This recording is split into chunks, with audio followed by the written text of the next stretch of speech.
For millions of years, human ancestors didn't have politics. We had physics. If you were a hominid living in a small, nomadic band, the rules were simple. Dominance. The biggest, strongest, or most intimidating individual got the first and best share of the food and the mates. This wasn't a choice. It was biology.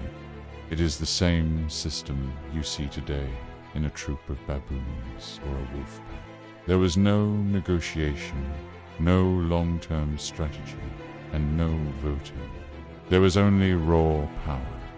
But then we experienced a series of accidents that changed everything.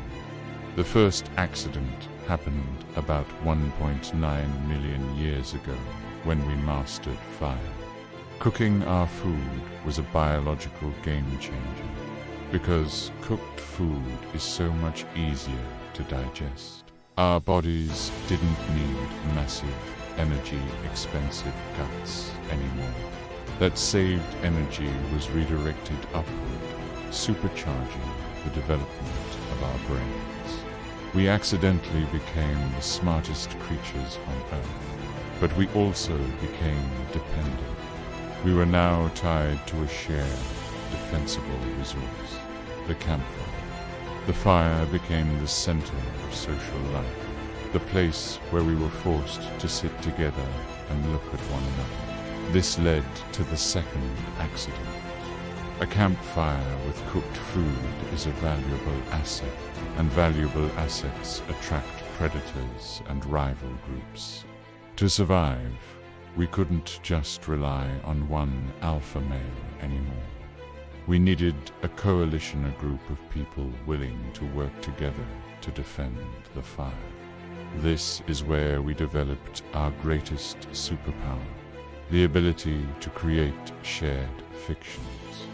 As we grew smarter, we stopped just talking about the physical world. We didn't just say, "There is a lion over there." We started telling stories about things we couldn't see: spirits, ancestors, and myths. This was a revolutionary tool. If two total strangers both believed in the same great bear spirit, they suddenly felt a bond of trust. They were no longer strangers. They were part of an us. This allowed human groups to grow from small families into tribes of hundreds. Politics was officially born the moment the first storyteller said, "The Great Spirit demands that we share this mammoth with the elders." That wasn't a biological fact. It was a persuasive argument used to shape how the group behaved. It was the world's first law. Then, about 10,000 years ago, the final and most consequential accident occurred: the agricultural revolution. We stopped moving and started farming.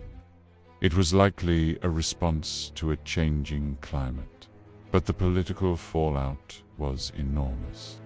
Farming created a surplus. For the first time in history, we had more food than we could eat in one day. This led to the invention of private property. Now, the question wasn't just who is the strongest, but who owns the grain. This surplus created permanent social classes. Some people stored grain, and some didn't. Some became rich, and some became poor.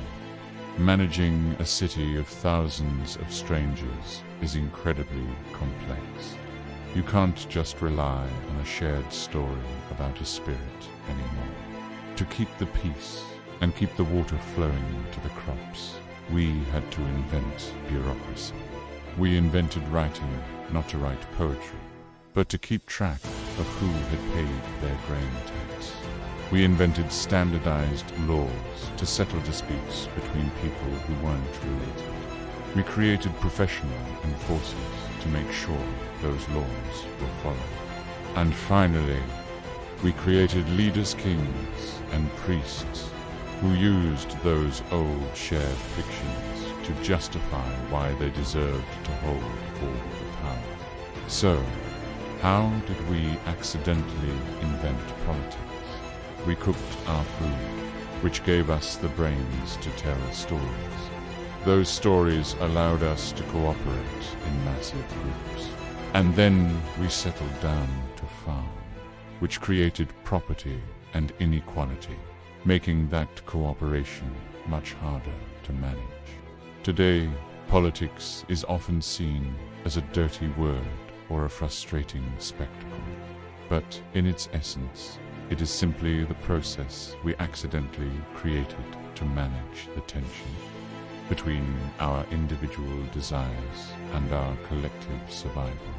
It is the messy, brilliant, and sometimes exhausting art of answering one single question.